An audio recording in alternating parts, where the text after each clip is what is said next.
Good morning friends, आप सभी का वेलकम है एसएससी ओरिएंटेशन लेक्चर में। एसएससी ओरिएंटेशन लेक्चर है क्या? It's all about SSC. आप एसएससी को अप्रोच कैसे करते हो और या फिर एसएससी के प्रिपरेशन में आपका माइंडसेट कैसे होना चाहिए। कि मेरा एक ही मानना है कि भाई साहब, कि जो आपका मोस्ट इंपॉर्टेंट स्टेप होता है, आपका फर्स्ट स्टेप होता है। यदि आपने फर्स्ट स्टेप एक राइट डायरेक्शन में ले लिया तो आपकी मंजिल पक्की है। कि एसएससी को समझना बहुत ज़रूरी है भाई। कौन से टॉपिक का वेटेज ज़्यादा है, कौन से ऐसे क्वेश्चन है जो फ्रिक्वेंटली पूछे जाते हैं, उनकी ट्रिक्स क्या है, वो वन बाय वन करके मैं सारी आपको डिटेल में बताऊंगा।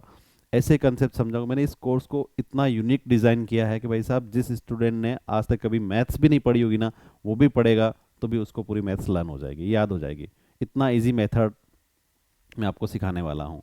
और मेरी गारंटी है कि भाई नेक्स्ट जो 2 मंथ आप पढ़ने वाले हो मेरी क्लासेस में, या नेक्स्ट 60 लेक्चर जो आप लेने वाले हो, इन लेने के बाद में आपको ऐसा कहीं पर भी कोई एग्ज़ाम नहीं मिलेगा जिसमें भाई साहब अपने या कोई क्वेश्चंस आप प्रिपेयर करो और अपने टॉपिक और अपने कंसेप्ट से बाहर आ जाए। ये मेरी गारंटी है। बट क्वेश्चंस यही आता है कि भाई आपको मेरी गारंटी पे इतना विश्वास क्यों होना चाहिए। तो उसके लिए मैं अपने आप को इंट्रोड्यूस करता हूँ। My self Bhavani Singh Rathore. और मैंने आज तक जितने भी एग्ज़ाम दिए हैं सब में सिलेक्शन 100% रहा है। मैं बताता हूँ वन बाय वन। देखो देखो, सबसे पहले मैं एग्ज़ाम जिसमें अपेयर हुआ था आईपीएस क्लरिकल 2012, वहाँ सिलेक्शन हो गया था। और सिंडिकेट बैंक में मैंने एज ए क्लर्क ज्वाइन किया था और वहाँ मैंने अराउंड 4 to 5 मंथ्स काम ही किया था। और फिर नेक्स्ट ईयर 2 एग्ज़ाम में और अपेयर हुआ था, एसएससी सीजीएल और आईबीपीएस पीओ 2013 में अपेयर किए थे। दोनों में सिलेक्शन हो गया था मेरा। आईबीपीएस पीओ का रिजल्ट पहले आ गया तो ये ज्वाइन कर लिया था। और एसएससी सीजीएल 13 उस टाइम 2 बार हुआ था, री एग्ज़ाम हुए थे और रिजल्ट लेट आया था। इस चक्कर में एसएससी सीजीएल उस टाइम ज्वाइन नहीं किया तो बैंक ज्वाइन कर लिया था। ये भी मेरा फाइनल सिलेक्शन था। इसका भी मेरे पास भारत सरकार का लेटर घर पे आया था। ठीक है। एसएससी सीजीएल क्या होता है, फिर 2015 में फिर अपेयर किया मैंने और उसमें भी सिलेक्शन पक्का था अपना। ठीक है। और आज की डेट में मैं पीएसयू बैंक में सीनियर मैनेजर की पोस्ट पे काम कर रहा हूँ। ठीक है। मार्केट में मैथ्स पढ़ाने वाले बहुत सारे लोग मिल जाएंगे, बहुत सारी फैकल्टी मिल जाएगी, बट ऐसी फैकल्टी नहीं मिलेगी जिसने वैसा एग्ज़ाम क्लियर किए हैं और सिलेक्शन लिया और आज जॉब कर रहा हो। तो एग्ज़ाम मैथ्स की जो कंपटीशन मैथ्स होता है वो हर कोई नहीं पढ़ा पाता। तो वही अच्छे से पढ़ा पाएगा जिसने वैसा एग्ज़ाम दिया है, क्लियर किया है और आज जॉब कर रहा है। ठीक है। आगे बढ़ते हैं, एसएससी के बारे में पूरा डिटेल से जानेंगे। और मेरी एक आदत है कि भाई मैं हर क्लास में ये चीज़ नहीं बताता, हर जगह ये नहीं बताता कि भाई मैंने ये एग्ज़ाम कर रखा है, मैंने ये पास कर रखा है। बस आज काफ़ी है। और आज की क्लास के बाद जो स्टूडेंट मेरी क्लास लेते हैं वही खुद आगे बढ़ाते हैं इस चीज़ को कि भाई राठौड़ सर क्या चीज़ है, क्या पढ़ाते हैं, क्या उनकी मैथोलॉजी है, क्या इतने उनके यूनिक कंसेप्ट है। ये सब आप बताने वाला, मैं नहीं बताऊंगा। ठीक है। आगे बढ़ते हैं, एसएससी के बारे में समझते हैं। आगे बढ़ते हैं और एसएससी के बारे में मैं बताता हूँ, इस कोर्स के बारे में और डिटेल में बताता हूँ कि भाई ऐसे स्टूडेंट जिसने कभी आज तक मैथ्स भी नहीं पढ़ी वो भी इस कोर्स में बहुत सारी चीज़ें सीखने वाला है। और बहुत सारे स्टूडेंट्स होंगे जो काफ़ी टाइम से एसएससी में अपियर कर रहे हैं बट वो रिजल्ट नहीं ला पा रहे या फाइनल सिलेक्शन नहीं ला पा रहे। तो उनके लिए भी बहुत सारे ऐसी टॉपिक या कंसेप्ट लेके आए हूँ भाई, कौन से क्वेश्चंस में वो गलतियाँ कर रहे हैं वो सब चीज़ मैं आपको डिटेल में बताऊंगा। और या ऐसे स्टूडेंट्स भी बहुत सारे होंगे जिसको मैथ्स से फोबिया है, डर लगता है, वैसे कोई मैथ्स पढ़नी भी नहीं है। तो उन सब के लिए मैं बोलता हूँ, गारंटी के साथ कह सकता हूँ कि भाई ये जो 60 लेक्चर बहुत इंपॉर्टेंट है आपके लिए। और इन 60 क्लास लेने के बाद में, 60 लेक्चर लेने के बाद में आपको भाई साहब मैथ से प्यार हो जाएगा। और as a teacher, as a trainer और एज ए एजुकेटर मेरा एक ही रोल रहेगा, भाई आपको मैथ से प्यार करना, मैथ्स में इंटरेस्ट जगाना। पढ़ना तो आप ले लोगे, पढ़ना आपको कोई नहीं सिखा सकता भाई। जो खुद आप पढ़ सकते हो मैं भी नहीं बता पाऊंगा कि भाई आपको पढ़ना कैसे है। मेरा काम आपको इतना ही रहेगा कि भाई साहब आपको रास्ता बताऊंगा कि भाई इस रास्ते पे चलना है और इस मेथड से चलना है, बाकी मेहनत आपको करनी है। ठीक है। आगे बढ़ते हैं, देखते हैं एसएससी है क्या, क्या एग्ज़ाम आते हैं। ठीक है। एसएससी पहले ही बोला था मैंने, अपने आप में बहुत बड़ा यूनिवर्स है। और सबसे जो एंट्री लेवल का एग्ज़ाम होता है एसएससी, इसको बोलते हैं मैट्रिक लेवल या बोलते हैं भाई 10th लेवल का। मतलब एलिजिबिलिटी के अकॉर्डिंग ये नाम है इनके एग्ज़ाम के। मैट्रिक लेवल मतलब 10th लेवल का। ऐसे स्टूडेंट जिसने 10th तक पास कर रखा है और वो एग्ज़ाम में अपेयर होते हैं तो उनके लिए एक एमटीएस एग्ज़ाम एसएससी कंडक्ट करवाता है। लोअर लेवल का एग्ज़ाम है, प्रमोशन चांसेस लिमिटेड रहते हैं। ठीक है। बेसिकली डेटा एंट्री और क्लरिकल वर्क तक ही लिमिटेड है। ठीक है। फिर आगे क्या आता है, मैट्रिक लेवल से आगे बढ़ते हैं और फिर आती है एलिजिबिलिटी 12th लेवल तक की, मतलब 10+2 कंबाइंड हायर सेकेंडरी लेवल। ये भी दो फॉर्म में होता है, टायर 1 और टायर 2, या प्री या मेंस बोल दो, ठीक है। इसमें एलडीसी और डीओ की पोस्ट आती है। ये मैट्रिक लेवल से थोड़ा अच्छा होता है, चॉइस लिमिटेड होती है, और यहाँ पर पोस्ट क्या रहती है, एलडीसी और डीओ की पोस्ट होती है। फिर आगे बढ़ते हैं 12+ से ग्रेजुएट लेवल का एग्ज़ाम होता है सीजीएल। सीजीएल सब सब एग्ज़ामों का बाप है वो भाई। सीजीएल जितनी चॉइस आपको कहीं भी नहीं मिलेगी। बहुत सारे वर्टिकल होते हैं, बहुत सारे डिपार्टमेंट गवर्नमेंट के बोलते हैं, जितने भी फाइनेंस मिनिस्ट्री है सब डिपार्टमेंट में सीजीएल के थ्रू रिक्रूट होता है। मैं बोलूँ भाई इतना पावरफुल जॉब है, और बहुत सारे प्रमोशन आपको फर्दर अपॉर्चुनिटीज़ मिलेगी, और बहुत सारे वर्टिकल, बहुत सारे लोगों के साथ आप इंटरेक्ट करने का मौका मिलेगा, ठीक है। इसमें आपको चॉइस बहुत ज़्यादा मिलती है, प्रमोशन बहुत ज़्यादा मिलता है, इसलिए सीजीएल सब एग्ज़ामों का बाप है। और आपको तैयारी मैं बोलता हूँ भाई, इस कोर्स को मैंने उस फॉर्म में डिज़ाइन किया है कि भाई साहब कोई से भी आप एग्ज़ाम दे लो आपका क्लियर हो जाएगा। ऐसा नहीं कि अपन इस लेवल के पढ़ेंगे, मैथ्स में बोला हूँ सारे लेवल के मैथ्स है तो भाई पूरी पढ़ाऊँगा आपको। अपन तैयारी एसएससी सीजीएल की करेंगे, सारे एग्ज़ाम क्लियर होंगे, ठीक है। आगे बढ़ते हैं, और इस कोर्स का स्ट्रक्चर क्या रहने वाला है वो मैं आपको वन बाय वन डिस्कस करता हूँ। कि इस पूरे मैथ्स के जो 60 क्लासेस होगी, उसको मैंने ब्रॉडली 7 टॉपिक में कैटेगराइज किया है। सबसे इम्पोर्टेंट टॉपिक मैं बोलता हूँ नंबर सिस्टम को फर्स्ट पार्ट में करेंगे अपन। कि कोई भी अपन एग्ज़ाम देते हैं, मैं बोलता हूँ कंपटीशन एग्ज़ाम की सबसे बड़ी ब्यूटी यही होती है कि उसका आंसर अपनी आंखों के सामने होता है। आंखों के सामने मतलब ऑब्जेक्टिव है तो भाई आंसर मुझे दिख रहा है, 4 या 5 ऑप्शन जो भी है उसी में से एक मेरा आंसर है।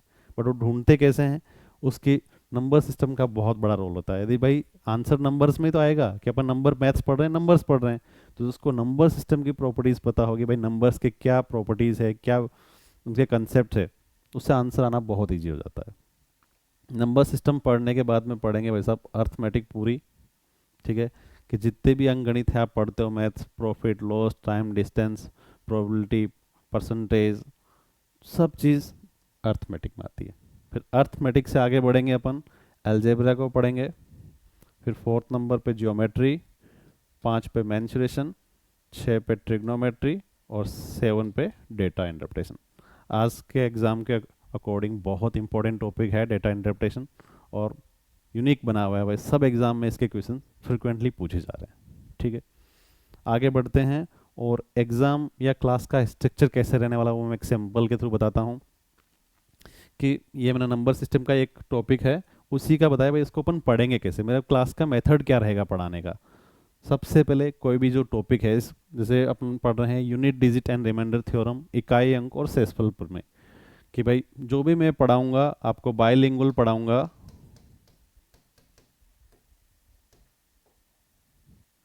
मतलब इंग्लिश मीडियम वाले स्टूडेंट के लिए भी रहेगा और हिंदी मीडियम वालों के लिए भी रहेगा। पूरा कोर्स अपन बाइलिंगुअल कवर करेंगे। ऐसा नहीं कि भाई इंग्लिश पढ़ा रहे हैं हिंदी पढ़ा रहे हैं, दोनों नहीं, पूरा बाइलिंगुअल रहेगा, क्वेश्चंस आंसर प्रैक्टिस जितनी भी है। और पढ़ाने का मेथड क्या रहेगा मेरा क्लास में, कि सबसे पहले भाई साहब जो जिस टॉपिक के कंसेप्ट है, कंसेप्ट करेंगे। जैसे फैक्टोरियल आ गया, फिर कंसेप्ट ऑफ यूनिट डिजिट आ गया, कंसेप्ट सीखेंगे, और कंसेप्ट के बाद में उसके रिलेटेड जितने भी एग्जाम में क्वेश्चंस आए हैं, और या फिर ऐसी प्रोबेबिलिटी है कि आगे आने वाले हैं, वो अपन डिटेल डिस्कस करेंगे, ठीक है। कंसेप्ट फिर क्वेश्चन, फिर कंसेप्ट फिर क्वेश्चन, फिर कंसेप्ट फिर क्वेश्चन। इससे क्या होगा, देखो बहुत सारी जगह मैंने देखा है और ये ऑब्जर्व किया है कि आपको फॉर्मूले बहुत सारे बता देंगे, क्वेश्चंस बहुत सारे बता देंगे, उनको में आपस में लिंक ही नहीं रहेगा, भाई स्टूडेंट क्या पढ़े कंफ्यूज हो जाता है। तो मैंने इस तरफ से इसको कोर्स को डिज़ाइन किया है कि भाई साहब पहले मैं आपको कंसेप्ट सिखाऊंगा, कंसेप्ट सिखाने के बाद उस कंसेप्ट से रिलेटेड कितने क्वेश्चंस बनते हैं और कौन से ऐसे प्रोबेबल क्वेश्चन है जो आगे के एग्जाम में आने की प्रोबेबिलिटी बहुत ज़्यादा है, वो डिस्कस करेंगे। और जब कंसेप्ट सारे पूरे हो जाएंगे, उससे रिलेटेड क्वेश्चंस पूरे हो जाएंगे, तो लास्ट में अपन क्या करेंगे, एसएससी के प्रीवियस ईयर क्वेश्चंस करेंगे। भाई इस टॉपिक के रिलेटेड एग्जाम में कितने बार क्वेश्चंस पूछे गए हैं, कौन कौन से क्वेश्चंस पूछे गए हैं, और जो लेटेस्ट ट्रेंड अभी चल रहा है उसके कौन से क्वेश्चंस आ सकते हैं, वो अपन डिटेल डिस्कशन करेंगे। भाई एक टॉपिक कवर होने के बाद around 20 to 30 questions upon her bar discuss करने वाले हैं। ये चीज़ समझ में आई, क्लियर है। तो भैया इतना अपन क्लियर कोई कंसेप्ट पढ़ेंगे और इतनी प्रैक्टिस करेंगे, मतलब देखो कंसेप्ट के बाद क्वेश्चंस पढ़ने वाले हैं, और फिर लास्ट में उस एग्जाम उस टॉपिक से रिलेटेड भाई एग्जाम में कितने क्वेश्चंस पूछे गए, तो भाई जिसकी तैयारी कर रहे हैं उसके बारे में तो सब चीज़ जानना अपना हक है, और बिल्कुल जानना भी है भाई। वो चीज़ जानेंगे तभी तो अपन एग्जाम में अच्छी क्लैरिटी से अपन एग्जाम दे पाएंगे। ठीक है, ये अपना बेसिक क्लास का स्ट्रक्चर रहेगा। ठीक है, आगे बढ़ते हैं और कोर्स का कंटेंट बता दो भाई क्या क्या चीज़ पढ़ने वाले। देखो सबसे बोला था भाई पहला टॉपिक अपन नंबर सिस्टम कवर करेंगे। भाई नंबर सिस्टम में क्या क्या चीज़ आ रही है, नंबर सिस्टम पूरा टॉपिक हो गया, और इसमें क्या क्या चीज़ पढ़ने वाले हैं, नंबर्स एंड देयर प्रॉपर्टी। सबसे पहले सीखेंगे भाई नंबर्स क्या होते हैं, फिर डिविजिबिलिटी रूल्स देखेंगे। भाई किसी भी संख्या के डिविजिबिलिटी रूल्स क्या होता है, अपन को नंबर देख के पता जज करना होगा कि भाई ये संख्या इस संख्या से, जैसे कोई नंबर दे रखा होगा, बताओ ये 3 से डिविजिबल है कि नहीं है, 9 से, 11 से, 13 से, 17 से, सब जितने भी प्रॉपर्टी अपन डिटेल में डिस्कस करेंगे। फिर बहुत इंपॉर्टेंट कंसेप्ट आएगा यूनिट डिजिट और फैक्टोरियल रिमाइंडर थ्योरम, बहुत इंपॉर्टेंट है, और एसएससी या कोई भी एग्जाम देते हो आप, सब में ये क्वेश्चंस पूछे जाते हैं। ठीक है, फिर देखेंगे एलसीएम और एचसीएफ रिलेटेड प्रॉपर्टी, नंबर का एलसीएम कैसे निकालते हैं, एचसीएफ कैसे निकालते हैं, उससे रिलेटेड क्या क्या क्वेश्चंस बनते हैं, वो सारी डिटेल में डिस्कस करेंगे। ठीक है, फिर आगे बढ़ते हैं, फिर आपको सिखाया जाएगा किसी भी संख्या या किसी भी नंबर का स्क्वायर कैसे निकालते हैं या स्क्वायर रूट कैसे निकालते हैं। फिर क्यूब सीखेंगे, क्यूब रूट सीखेंगे।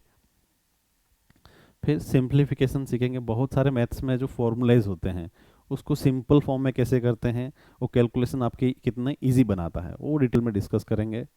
और फिर पावर सर्ड एंड इंडाइसेस, ये पूरा टॉपिक अपन नंबर सिस्टम कवर करने में अराउंड 10 क्लासेस की रिक्वायरमेंट होगी। अपन 10 क्लास में डिटेल में पढ़ेंगे। भाई मैं चाहता तो इसको 2 या 3 क्लास में भी पूरा कर सकता था, मेरा मकसद वो नहीं है कि भाई मैं पढ़ाऊँगा तो डिटेल में पढ़ाऊँगा। ठीक है, तो आपको भी कंसेप्ट क्लियर हो जाएगा कि एक बार आपने टॉपिक पढ़ लिया तो फिर आपको कहीं अलग पढ़ने की ज़रूरत ही नहीं पड़ेगी। ठीक है, अगली चीज़ देखो, फिर अर्थमेटिक स्टार्ट करेंगे अपन। पहला टॉपिक लेंगे एवरेज, और ये सेकंड टॉपिक बोल देता हूँ अर्थमेटिक। और फिर देखो एक मैंने चीज़ ऑब्जर्व की है कि भाई बहुत सारे टॉपिक नहीं होते मैथ्स में, टॉपिक बहुत कम होते हैं, उसके कंसेप्ट बहुत सारे होते हैं। जैसे देखो रेशो एंड प्रोपोर्शन, टॉपिक एक है और ये अलग अलग जगह काम आता है। देखो रेशो एंड प्रोपोर्शन एक बार पढ़ लेंगे, फिर यदि पार्टनरशिप पढ़ते हो तो भी वहाँ पर भी यही कंसेप्ट है, और प्रॉब्लम रिलेटेड टू एज पढ़ते हो तो भी वहाँ पर रेशो का कंसेप्ट लगता है, और मिक्सर एंड एलिगेशन पढ़ते हो तो भी कंसेप्ट यही एक ही लगता है। तो टॉपिक एक है और उससे चैप्टर कितने कवर हो रहे हैं, 4। तो मतलब अपन रेशो एंड प्रोपोर्शन को इतना अच्छे से पढ़ेंगे कि वैसा अब ये चारों टॉपिक तो मेरे वहीं कवर हो जाएंगे। ठीक है, डिटेल में पढ़ेंगे सब चीज़। फिर आगे बढ़ेंगे, देखेंगे भाई परसेंटेज क्या होता है। देखो परसेंटेज बेसिक कंसेप्ट रहेगा आपका परसेंटेज, और टॉपिक कितना कवर करेगा, परसेंटेज भी, परसेंटेज के टॉपिक, फिर प्रॉफिट एंड लॉस, फिर डिस्काउंट वाला चैप्टर, फिर सिंपल इंटरेस्ट, फिर कंपाउंड इंटरेस्ट। ये सब चीज़ों में एक ही कंसेप्ट लगता है, परसेंटेज। चैप्टरों के नाम अलग अलग हुए, कंसेप्ट यदि परसेंटेज को अपन इतना अच्छे से पढ़ लेंगे तो ये सारे टॉपिक भी कवर हो जाएंगे। और एक चीज़ याद रखना कि मैथ्स में मैजिक, ट्रिक, ये जो भी जितने भी आप सुनते वर्ड कहीं अलग से नहीं आते। जब जब आप 2 टॉपिक का नॉलेज एक कंसेप्ट में या एक टॉपिक में अप्लाई करोगे वहीं से ट्रिक्स आती है, कोई मैजिक नहीं है। यदि आप प्रॉफिट एंड लॉस पढ़ते हो और प्रॉफिट एंड लॉस के कंसेप्ट से ही पढ़ोगे तो आपके लिए बहुत लेंदी हो जाएगा, और उसी टॉपिक या उसी कंसेप्ट में यदि आप परसेंटेज का लगा दोगे कंसेप्ट तो वैसा आपके लिए ट्रिक बन जाएगी वो चीज़। ये चीज़ समझ आई? ठीक है, आगे बढ़ते हैं। टाइम एंड वर्क, सेम वही बेसिक कंसेप्ट क्या है और टॉपिक कितने कवर करता है, time and work and pipe and system. अगला टॉपिक देखो, time, speed and distance. Basic concept समझेंगे भाई, टाइम, स्पीड, डिस्टेंस पे क्वेश्चंस कैसे बनते हैं, क्या इसका स्ट्रक्चर है, पूरा बेसिक समझ लिया और ये सारे टॉपिक उसमें कवर हो जाएगा। टाइम, स्पीड, डिस्टेंस, फिर ट्रेन रिलेटेड जितने भी क्वेश्चंस है वही कंसेप्ट लगेगा। बोट एंड स्ट्रीम में वही कंसेप्ट, फिर रेस, सर्कुलर रेस, और यदि एग्जाम में लेवल हाई बढ़ाते हैं, थोड़ा टफ करते हैं, तो जितने भी क्लॉक के क्वेश्चंस हैं वो भी उसी कंसेप्ट से हो सकता है। बहुत डराया जाता है भाई क्लॉक्स के क्वेश्चन, नहीं होते। मैं बोलता हूँ भाई इसी टॉपिक से, इसी कंसेप्ट से मैं आपको क्लॉक भी पढ़ा दूंगा। इसलिए नहीं बोला भाई कोर्स को मैंने बहुत यूनिक डिज़ाइन किया, भाई सब टॉपिक कम रखे हैं और उससे रिलेटेड एप्लीकेशन या जितने भी टॉपिक उससे निकलते हैं या उसकी बोलते हैं कि भाई मेन सब्जेक्ट ये रहेगा या मेन थीम ये रहेगी और इससे ये ब्रांच निकल रही है, तो समझना बहुत ईजी हो जाएगा। क्योंकि भाई मुझे एक कंसेप्ट समझ के उससे 4 टॉपिक बन रहे हैं तो पढ़ने में तो मज़ा आएगा ही, ठीक है, समझने में भी बहुत ईजी रहेगा।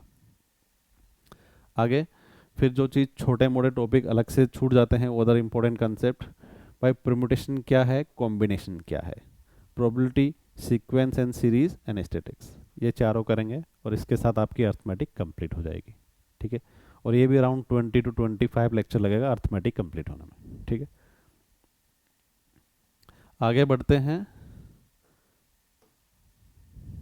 एसएससी के अकॉर्डिंग बहुत इंपॉर्टेंट टॉपिक है अलजेब्रा, और बहुत लोगों को डर लगता है अलजेब्रा पढ़ने में कि अलजेब्रा में ऐसा ऐसी चीज़ होती है आपके सामने आंसर कुछ भी नहीं होता, अननोन चीज़ें से स्टार्ट करना पड़ता है, एक्स मान के आपको क्वेश्चन सोल्व करने होते हैं। बहुत सिंपल कंसेप्ट है, ये भी आपको मैं डिटेल में बताऊंगा कि सबसे पहले देखेंगे भाई साहब फंडामेंटल कंसेप्ट ऑफ अलजेब्रा है क्या। अलजेब्रा को पहले अपन स्टार्टिंग समझेंगे, अलजेब्रा जीरो लेवल से समझेंगे कि भाई साहब अलजेब्रा कहाँ से आती है, कैसे बनती है, क्या क्वेश्चंस बनते हैं, ठीक है। फिर पॉलिनोमियल देखेंगे और अलजेब्रिक एक्सप्रेशन सीखेंगे कि पॉलिनोमियल क्या है, क्या फॉर्म होता है, अलजेब्रिक एक्सप्रेशंस क्या होते हैं, क्या उसके कंटेंट होते हैं, उसमें क्या चीज़ अपन पढ़ने वाले हैं। फिर देखेंगे type of equation, theory of equations, भाई कितने प्रकार के इक्वेशंस होते हैं, लीनियर इक्वेशंस है, क्वाड्रेटिक इक्वेशंस है या क्यूबिक इक्वेशंस है, सब डिटेल में पढ़ेंगे। उसमें फिर देखेंगे भाई इसका रूट्स कैसे हैं, रूट्स का नेचर कैसा है, इक्वेशन। फिर लास्ट में देखेंगे graphic representation of linear equation और क्वाड्रेटिक इक्वेशंस का ग्राफ कैसा होता है या आपस में क्या लिंक होता है, सब चीज़ डिटेल में पूरी पढ़ेंगे। और इसको भी अपन 7 से 10 लेक्चर देंगे, अलजेब्रा पूरी डिटेल में पढ़ेंगे, ठीक है। आगे बढ़ेंगे और फिर एक नया टॉपिक सीखेंगे अपन, चौथे नंबर का बोलता हूँ मैं, जियोमेट्री, ठीक है। जियोमेट्री भी अपन डिटेल में पढ़ेंगे कि जियोमेट्री बहुत एग्जाम में पूछी जाती है और कंसेप्ट सबसे इम्पोर्टेंट टॉपिक इसलिए है कि इसमें आपको ज़्यादा सोचने की ज़रूरत नहीं, बहुत सारी थ्योरम्स है और बहुत सारे कंसेप्ट है, आपको कंसेप्ट याद है आंसर आ जाएगा, टाइम वेस्ट नहीं लगेगा और सबसे टाइम बचाता है आपका जियोमेट्री ही, ठीक है। बट कंसेप्ट आपको कैसे लर्न होंगे वो सब चीज़ मैं आपको बहुत ईजी मेथड में बताऊंगा। स्टार्ट करेंगे लाइन एंड एंगल से, लाइन समझेंगे, लाइन से मिलके एंगल बनते हैं वो एंगल समझेंगे, एंगल कैसे होते हैं, एंगल का टाइप क्या होता है। फिर अपन टाइप्स ऑफ ट्राइंगल पढ़ेंगे, पर ट्राइंगल कितने प्रकार के होते हैं, उनकी भुजाओं या उनकी साइड की आधार पर आपको ट्राइंगल डिवाइड करते हैं, 3 प्रकार के ट्राइंगल होते हैं, वो डिटेल में देखेंगे, ठीक है। फिर उन ट्राइंगल का एरिया कैसे निकालते हैं, एरिया के जितने भी रिलेटेड फॉर्मूलेज हैं वो अपन देखेंगे, साइड से एरिया कैसे निकलता है, एंगल दे रखा तो एरिया कैसे निकलेगा, ठीक है। फिर ट्राइंगल के जितने भी कंसेप्ट जो इंपॉर्टेंट कंसेप्ट है, भाई 2 ट्राइंगल दे रखे हैं और वो सिमिलर है कि नहीं है, उसके लिए कुछ थ्योरम है वो देखेंगे। फिर ऐसे ही कॉन्ग्रुएंसी ऑफ ट्राइंगल, कोई भी त्रिभुज दे रखा है वो सिमिलर है या कॉन्ग्रुएंट है, ये चीज़ डिसाइड करने के लिए बहुत सारी थ्योरम है वो डिटेल में डिस्कस करेंगे। फिर सेंटर्स ऑफ ट्राइंगल, भाई ट्राइंगल पे कौन कौन से सेंटर बनते हैं, अंदर बन रहा है बाहर बन रहा है, सब चीज़ डिटेल डिस्कस करेंगे आगे। फिर अपन आगे बढ़ेंगे स्क्वायर एंड रेक्टेंगल, इनके रिलेटेड सारी प्रॉपर्टी जितने भी क्वेश्चंस पूछे जाते हैं या इंपॉर्टेंट कंसेप्ट है वो डिस्कस करेंगे। फिर पैरेललोग्राम, रोम्बस, ट्रेपेजियम डिटेल में वो भी देख लेंगे। इसके बाद अपन पहुंचेंगे सर्कल पे, ठीक है, सर्कल के रिलेटेड प्रॉपर्टी पढ़ेंगे और फिर कोऑर्डिनेट ज्योमेट्री के साथ में ही आपका ज्योमेट्री कंप्लीट हो जाएगी। इसमें भी अराउंड 10 लेक्चर लगेंगे अपन को, ठीक है, फिर डिटेल कंप्लीट हो जाएगा। आगे बढ़ते हैं। फिर आता है मेंस्ट्रुएशन, टॉपिक नंबर 5। मेंस्ट्रुएशन बहुत इजी है, केवल फॉर्मूला बेस्ड चैप्टर है, कुछ भी नहीं है इसमें, आपको फॉर्मूला पता होना चाहिए आंसर आ जाएगा, ठीक है, सिंपल सी कैलकुलेशन करनी रहेगी। और देखो मेंस्ट्रुएशन को 2 पार्ट में अपन ब्रॉडली कैटेगराइज कर सकते हैं। मेंस्ट्रुएशन पढ़ने से पहले अपन समझेंगे पॉलीगॉन क्या होते हैं। पॉलीगॉन मतलब नाम से ही पता लग रहा है, पॉली मतलब बहुत, गोन एंड साइड्स, ऐसा स्ट्रक्चर जिसमें बहुत सारी साइड्स होगी उसका अपन स्टडी करेंगे। जैसे पॉलीगॉन के अंदर देखेंगे भाई साहब अपन स्क्वायर, हेक्सागोन, पेंटागोन, ऑक्टागोन, सब चीज़ देखेंगे भाई, जितनी पूछा होगा तो क्या इनका इंटीरियर एंगल होते हैं, क्या एक्सटीरियर एंगल होते हैं, साइड्स और इनमें आपस में क्या लिंक होता है, सब चीज़। फिर देखो 2D मेंसुरेशन और 3D मेंसुरेशन। 2D मेंसुरेशन क्या होता है, ऐसे स्ट्रक्चर या ऐसी आकृतियां जिसको प्लेन पे बना सकते हैं, जैसे हो गया स्क्वायर, रेक्टेंगल, एक प्लेन पे बन गया। तो 2 डायमेंशन जो उतने भी मेंसुरेशन है उसमें अपन क्या निकाल सकते हैं, केवल और केवल एरिया ही निकाल सकते हैं, इसके अलावा अपन नहीं निकाल सकते। और 3D फिगर जो होते हैं, 3D फिगर क्या होता है आपका, ऐसा जिसे अपन प्लेन पे नहीं बना सकते। तो उसके लिए अपन दो चीज़ पॉसिबल निकालेंगे, टोटल सरफेस एरिया और वॉल्यूम। ठीक है, ये चीज़ बेसिक फ़र्क रहेगा 2D मेंसुरेशन और 3D मेंसुरेशन। कुछ सिलेक्टेड फिगर्स होते हैं 3D मेंसुरेशन में, क्या पढ़ेंगे, क्यूब, क्यूबॉइड, कॉन, सिलेंडर, पतंग, ये सब चीज़ अपन डिटेल में देखेंगे। ठीक है, इसमें भी अपन 4-5 क्लास देंगे और मेंसुरेशन आपका बहुत अच्छे से कंप्लीट कर लेंगे। आगे बढ़ेंगे, 6 नंबर पे टॉपिक रहेगा अपना ट्रिग्नोमेट्री। ट्रिग्नोमेट्री में अपन क्या क्या चीज़ पढ़ेंगे, ट्रिग्नोमेट्री नाम से ही पता लग रहा है, ट्रिग्नोमेट्री मतलब ट्राइगोनोमेट्री, कि भाई ऐसी स्ट्रक्चर जिसमें 3 कोणों के बारे में डिटेल मेजरमेंट के बारे में डिस्कशन किया जाएगा। ठीक है, सबसे पहले मेजरमेंट ऑफ एंगल सिखाया जाएगा आपको, फिर ट्रिग्नोमेट्री रेशो। ट्रिग्नोमेट्री रेशो भाई आप जब आपने क्लास 10th पढ़ाई स्टार्ट की थी तो आपको एक टेबल बनाते थे, साइन थीटा, कोस, टेन, सेक, कोसेक, उस टेबल को याद करने में या बहुत रटनी पड़ती थी। और यहाँ पे मैं आपको ऐसा कंसेप्ट सिखा दूंगा कि अभी आपको रटनी नहीं पड़ेगी, और उसके सीखने के बाद ये कभी टेबल आप भूलोगे नहीं। ठीक है, फिर वहीं से अपन ट्रिग्नोमेट्री आइडेंटिटीज डिराइव करेंगे कि ट्रिग्नोमेट्री आइडेंटिटी बनती कैसे है। वहाँ पे भी रटने का काम नहीं, कि मैं हमेशा बोलता हूँ मेरी क्लास में रटना मना है, कि मैं कंसेप्ट ही आपको सिखाता हूँ और कंसेप्ट से ही ट्रिक बनाना सिखाऊंगा, कि रटने की ज़रूरत ही नहीं पड़ती आपको। ठीक है, आगे बढ़ेंगे, और फिर एक बहुत इंपॉर्टेंट टॉपिक आता है, बहुत सारे क्वेश्चंस इस पे पूछे जाते हैं, हाइट एंड डिस्टेंस, या बोल दूं एंगल ऑफ एलिवेशन और एंगल ऑफ डिप्रेशन। एक ही कंसेप्ट है, 3-4 अलग अलग नाम से पढ़ाए जाते हैं। ठीक है, कंसेप्ट क्या है कि भाई कोई टावर पे खड़ा है, नीचे देख रहा है, तो टावर की उसको शेडो दिख रही है तो उसकी लेंथ बता दो, या कोई पेड़ बीच में से टूट के ज़मीन पे गिर गया तो टूटा भाग की ज़मीन से दूरी बता दो।